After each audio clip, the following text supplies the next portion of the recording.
Hello you guys, what's up? I am GojiFan1990 and welcome back for another new video for today once again.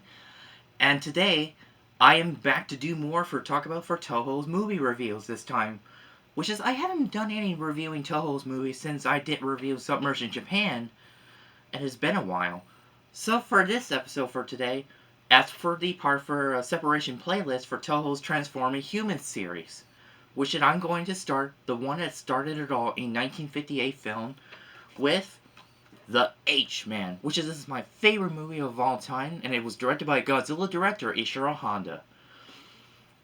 And yes, The H-Man was only on this one here on DVD of the icon of sci-fi Toho collection, all three movies between The H-Man, Battling in Outer Space, and Mothra. So now, to talk about the history about The H-Man, I have two information books from John Mays himself with the Big Book of a Japanese Giant Monster Movies, Volume 1, and the Showa comparison, where I have a lot of information about the H-Man, where I'm going to talk about it to you guys so you want to know. There was one of a longtime Toho actor who wrote the script, had pitched the idea to Toho president Iwanimori, although the idea was rejected but either he or Tomoyuki Tanaka liked Mori's pitch enough. But the same guy who wrote the idea, who also wrote that was supposed to be going to be the third Godzilla movie before we have King Kong vs. Godzilla, was Bride of Godzilla, which was meant to be the third Godzilla movie for Toho, but it never came to be. But the same guy who was actually, he was on one of the actor who was portrayed as the Mysterians, which is he was only appearance until. But that guy who wrote the story of the H-Man, who sadly passed away due to a lot of stressful for, being the material of the Mysterians costume, which is according to Yuichi Tsuchida. So, that's what we have, the H-Man, which the screenplay was written by Takeshi Kimura under his pen name, for his real name is Karo Mubushi, and the film was directed by Ishiro Honda, and special effects was handled by legendary Eiji Tsuburaya. And the music was composed by Masaur Sato. And we have the greatest familiar face from Toho's movie from other Toho Kaiju movie and Godzilla movie. Kenji Sahara was portrayed as a scientist, Masada Akihiko Hirata as the Tomioka, that he's a chief of a police. And of course, Yuichi Tsuchida as one of the police.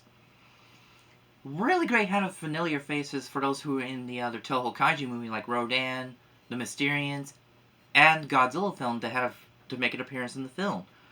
But when the movie came here to the United States, by 1959, it was released by Columbia Pictures, which is a double film release of The Woman Eater, which is a low-budget British horror movie. So anyway, now here when it came in the US, they had to chop the movie down with some scene that did not make it a cut in the US cut, was this. The H-Man is all about talk about a strange liquid creature, which is that was once be human, being mutated by the H-bomb test. That was also the same thing what happened to Godzilla after being mutated. But this time for what would be different. What if the H-bomb was created as something worse, something changed human into some kind of monster? This is the first time we had the word, it's called kaijin, meaning it's a kaiju version of human. So now, I like the idea about having a liquid creature to make an appearance in the film. And here, in the Japanese title for the H-Man, it was also known as Beauty and the Liquid Man. I was like, okay, how crazy is that? There are many different stories, and I really love the concept of stories to talk about all these, when the police are investigating a drug gang members, it was a pretty cool concept, but even while there was a kaijin's gonna show up. But we found out how did these H-Men get into Tokyo is that they turn into some kind of a liquid creature form.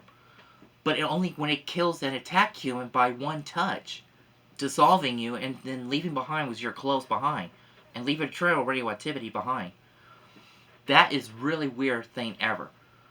And it also featured Godzilla soon after. Haru Nakajima made an appearance in the film, plays one of the crew member who got attacked by the H-Man on the boat. Which is he was wearing a blue shirt, that's easy to find Nakajima. And when I saw that, I was like, oh, poor Nakajima, he got attacked by his own monster. Yeah, his own monster had turned against him. And I like the way they decided to have police and scientists and military come to work together to figure out how they're going to get rid of the H-Men before all things going to be turned bad. The only way to kill these creatures is the fire or electricity. So they had to set out the gasoline onto the sewer on Tokyo in order to contain the H-Men and kill them all. Yes, the fire can kill them all. Once the fire hits them, it'll completely dry them up. That was the idea when later came up the idea for Hedorah. The only way to kill Hedorah is to dry it somehow. Very cool concept, but this is long before Hedorah.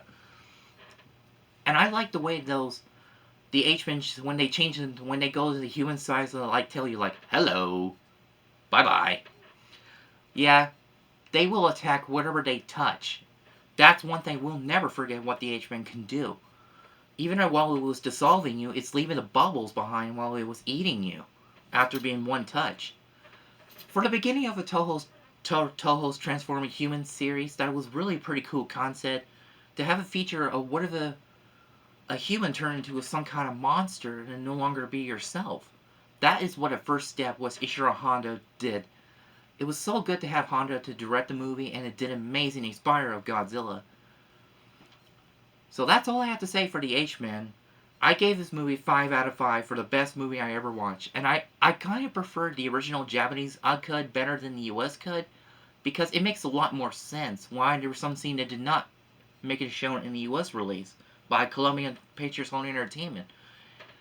But the Colombian was later released in the Battle in Outer Space, and Mafra also released on Colombian Pictures in theater, including later release on videotape. Which is, I don't have these copies, the only I got is on this DVD by Sony themselves of Colombian Pictures. That's all I have to say for the H-Men. Stay tuned to the next part for another Toho's Transforming Human Series will be coming up soon.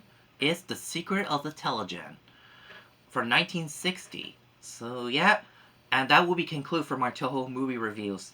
But stay tuned, I will have more Toho movies to review to discuss between the Kaijin, disaster movie, and science fiction movie, including the battle in space films. Well, that's going to be saved up for the future.